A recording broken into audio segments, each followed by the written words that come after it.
రోజుకు 18 గంటలు పనిచేస్తా అని చెప్పుకుంటాడు ముఖ్యమంత్రి గారు. కనీసం ఒక 10 నిమిషాలు మనిషిలాగా పనిచేయి. ఒక రియల్ ఎస్టేట్ బ్రోకర్ లాగా 18 గంటలు కాదు 20 గంటలు పనిచేయచ్చు. ఒక 10 నిమిషాలు 15 నిమిషాలు ఒక మనిషిలాగా, ఒక తండ్రిలాగా, ఒక తాతలాగా భవిష్యత్ తరాల మీద సోయితో పనిచేయని చెప్పి నేను ముఖ్యమంత్రికి చెప్తున్నా. నేను అడుగుతున్నా, నిన్న మా జగదీష్ రెడ్డి గారు కూడా అడిగినారు. ప్రభుత్వ భూమి అని చెప్తున్నారు పెద్దలు. ప్రభుత్వ భూమి అయితే దొంగల్లాగా ఎందుకు పోతున్నారు? అందరికీ దొంగల్లాగా ఎందుకు పోతున్నారు? ప్రభుత్వ భూమిలోకి అర్ధరాత్రి పోయి దొంగల్లాగా జేసీబీలు పెట్టి దొడ్డిదారిన పోయి పిల్లలు ఆందోళన చేస్తుంటే వారితో మాట్లాడకుండా దొడ్డిదారుని ఎందుకు ఈ ప్రయోగాలు చేస్తున్నారు? నెంబర్ 1.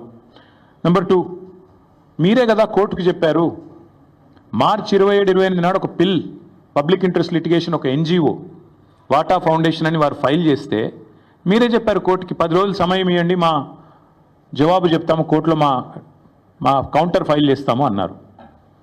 మరి ఆ 10 రోజులు ఏం పడిపోయిందని వాళ్ళ బుల్డోజర్లు పంపి అర్ధరాత్రి అపరాత్రి లేకుండా ఉన్న చెట్లన్నీ కూలగొట్టి అక్కడున్న పశువులను చంపేసి అక్కడున్న పక్షులను గూళ్ళు చెదిరేటట్టు చేసి ఈ 10 రోజులు దొంగల్లాగా ఎందుకు వ్యవహారం చేస్తున్నారు? ప్రభుత్వ భూమి అన్నమాట నిజమే అయితే ఎందుకు ఈ దొంగ వ్యవహారం?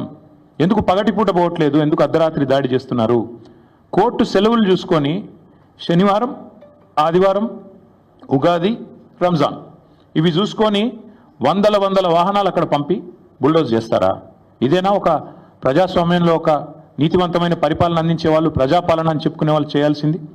దొంగదారిన పోవడమే కాకుండా పనికిమాలిన మాటలు మాట్లాడతారా? గుంట నక్కలు అని మాట్లాడతారు. ఎవరు గుంట నక్కలు? వాళ్ళ పిల్లలు చెప్తున్నారు, అవును మేము నక్కలమే కానీ నీలాగా పందికొక్కు కాదని చెప్తున్నారు. ముఖ్యమంత్రి గారికి అన్ని మాటలు పడాల్సిన అవసరం ఉందా? పిల్లలతో పిలిచి మాట్లాడొచ్చు కదా.